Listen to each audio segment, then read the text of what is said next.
ጤና ይስጥልን የቻናሌ ቤተሰቦች፣ ዛሬ እጅግ አነጋጋሪ የሆነ ርዕሰ ጉዳይ ይዤላችሁ ቀርቤያለሁ። ስለ ጄፍሪ ኤፕስተን እና ከሰሞኑ እየወጡ ስላሉ ፋይሎች አንዳንድ ነገር አካትቻለሁ። ቪዲዮን ከመጀመራችሁ በፊት ሰብስክራይብ በማድረግ ቤተሰብ ይሁኑ። በቪዲዮው የሰውየውን ማንነትና የስራ ዘርፍ፣ የወንጀል ክሱና እስራቱን እንዲሁም ሞቱን አካትቼ አቅርቤላችኋለሁ። በመቀጠልም አቀርባለሁ። ጄፍሪ ኤፕስታይን ስራውን የጀመረው በትምህርት ቤት መምህርነት ቢሆንም በኋላ ግን ወደ ፋይናንስ ዘርፍ በመግባት እጅግ ባለጸጋ ለመሆን በቅቷል። የራሱን የኢንቨስትመንት ድርጅት በመመስረት ለታዋቂ ቢሊዮነሮች አማካሪ ሆኖ ሰርቷል። ኤፕስታይን በዋናነት የሚታወቀው በታዳጊ ሴቶች ዝውውር፣ ሴክስ ትራፊኪንግ እና በጾታዊ ጥቃት ነው። እንደ ኢሮፓውያን አቆጣጠር በ2008 በፍሎሪዳ ግዛት ውስጥ ለአካለ መጠን ያልደረሱ ልጃገረዶችን ለዝሙት በማዘጋጀት ተከሶ የ13 ወራት እስራት ተፈርዶበትም ነበር። ሆኖም በወቅቱ የተሰጠው ቅጣት በጣም ቀሊል ነው በሚል ከፍተኛ ትችት አስከትሏል። እንደ ኢሮፓውያኑ አቆጣጠር በ2019 በፌዴራል ደረጃ በሰፊው የሴቶች ዝውውር ወንጀል በድጋሚ ተከሰሰ። በቁጥጥር ስር ውሎ ፍርድ ቤቱን እየተጠበቀ ባለበት ወቅት ግንባር ቀደም ዜና ሆኖ ነበር። ኤፕስታይን ከታዋቂ ሰዎች ጋር የነበረው ግንኙነት ዓለምን ያስደነገጠው ከታዋቂ የፖለቲካ መሪዎች፣ ከንጉሳዊ ቤተሰቦችና ከታዋቂ ሳይንቲስቶች ጋር የነበረው ጥብቅ ግንኙነት ነው።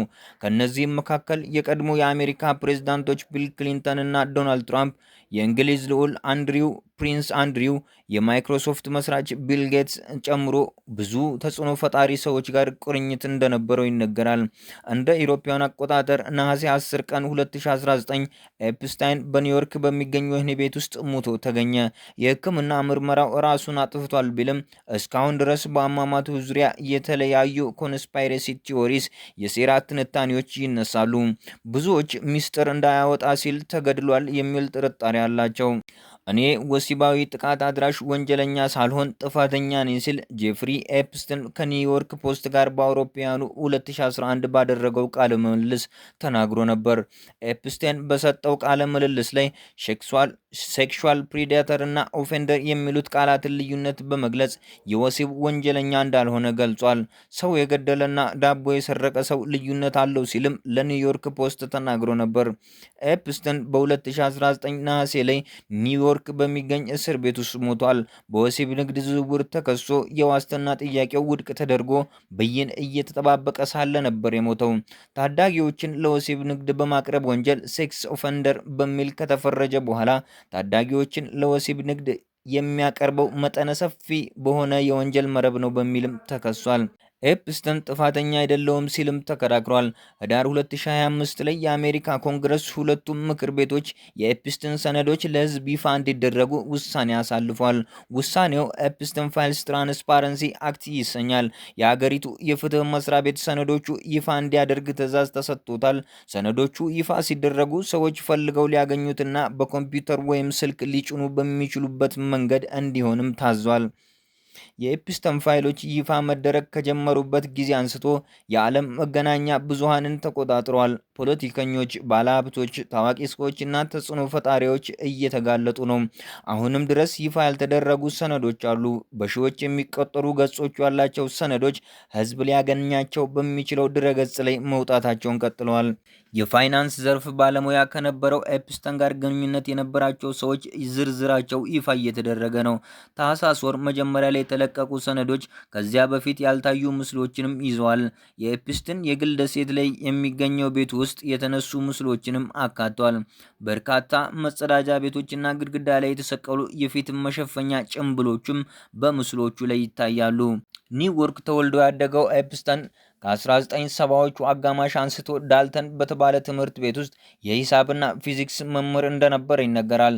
ከተማሪዎቹ የአንደኛው አባት በኤፕስተን ብቃት ተደንቆ የአሜሪካና የዓለም መዋዕለ ንዋይ ማዕከል ከሆነው የኒውዮርክ ዎል ስትሪት ውስጥ ከሚገኙ ባንኮች ዋና ኃላፊዎች ከአንዱ ጋር የመተዋወቅ እድልን አገኘ።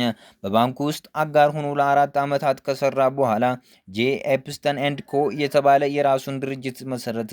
ድርጅቱ ከ$1 ቢሊዮን በላይ ያላቸው ያላቸው ቱጃሮችን ሀብት በማስተዳደር ስኬታማ ሆነ። ፍሎሪዳ ባለው ቅልጡ መኖሪያው፣ ኒው ሜክሲኮ ባስገነባው ቤት እንዲሁም ኒውዮርክ በሚገኘው መኖሪያው ከታዋቂ ሰዎች ከአርቲስቶችና ከፖለቲከኞች ጋር መገናኘት ጀመረ። የኒውዮርክ ቤት በከተማዋ ከሚገኙ የግል መኖሪያዎች ትልቁ እንደሆነ ይነገርለታል። ፕሬዝዳንት ዶናልድ ትራምፕ በ2002 ከኒውዮርክ መጽሔት ጋር ባደረጉት ቆይታ ጄፍን ለ15 ዓመታት አውቀዋለሁ፣ ድንቅ ሰው ነው ብለዋል። ከእሱ ጋር መሆን አዝናኝ ነው። የእኔን ያህል ቆንጆ ሴቶች እንደሚወድም ይነገርለታል። አብዛኞቹ ሴቶች ደግሞ ታዳጊ ናቸው። ጄፍሪ ሕይወትን እንደሚያጣጥም ጥያቄ የለውም ማለታቸውም ተዘግቧል። ፕሬዝዳንቱ ኋላ ላይ በሰጡት ቃለ ምልልስ ከኤፕስተን ጋር ያላቸው ግንኙነት በ2000 ዓመተ ምህረት መባቻ ላይ መቋረጡን ገልጸዋል። ይህም ኤፕስተን ለመጀመሪያ ጊዜ ከመታሰሩ በፊት ነው።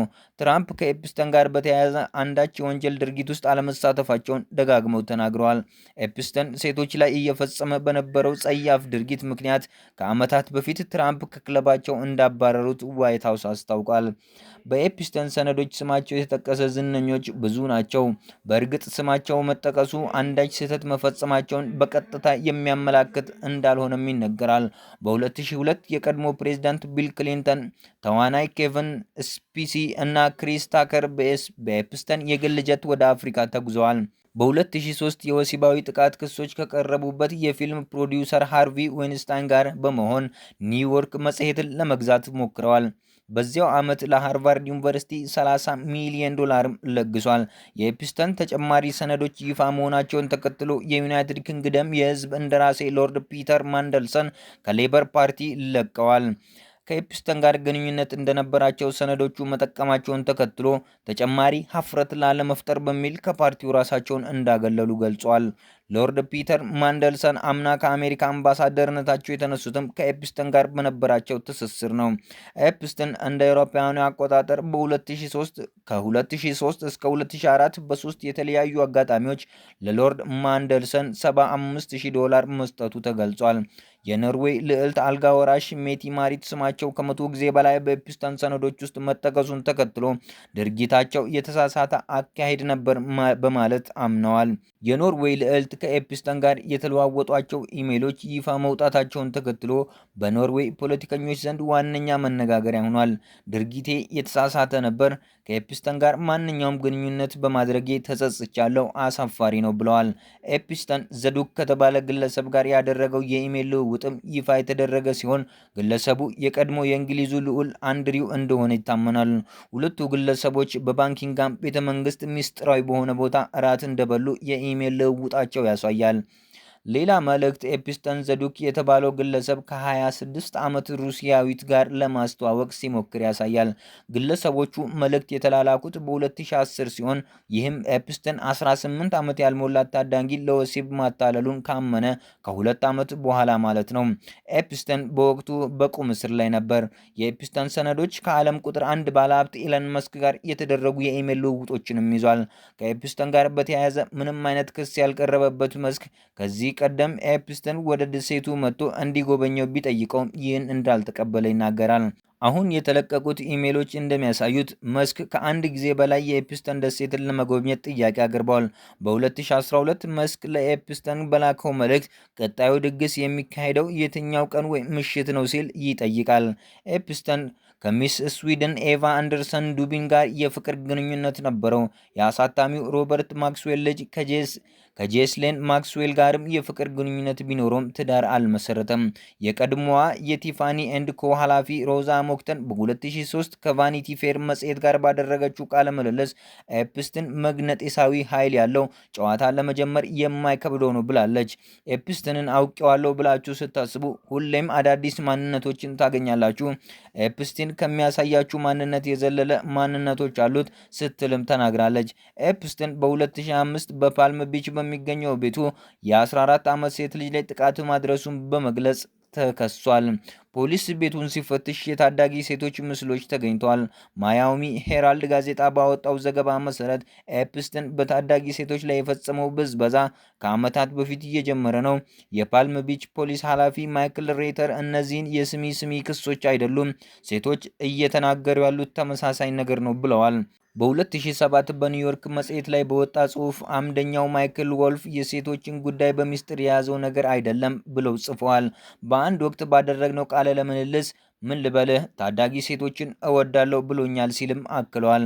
ኤፕስትን በፌዴራል ደረጃ ሊቀርብበት ከሚችለው ክስ በማምለጡ የዕድሜ ልክ እስራት ሊያስፈርድበት በሚችል ክስ ለ18 ወራት ብቻ እንዲታሰር ተወስኗል።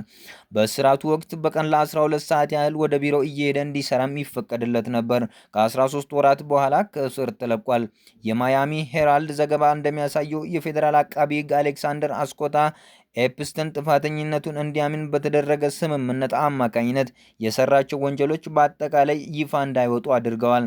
በዚህም ምክንያት ኤፍቢአይ እያደረገ የነበረው ምርመራም ተቋርጧል።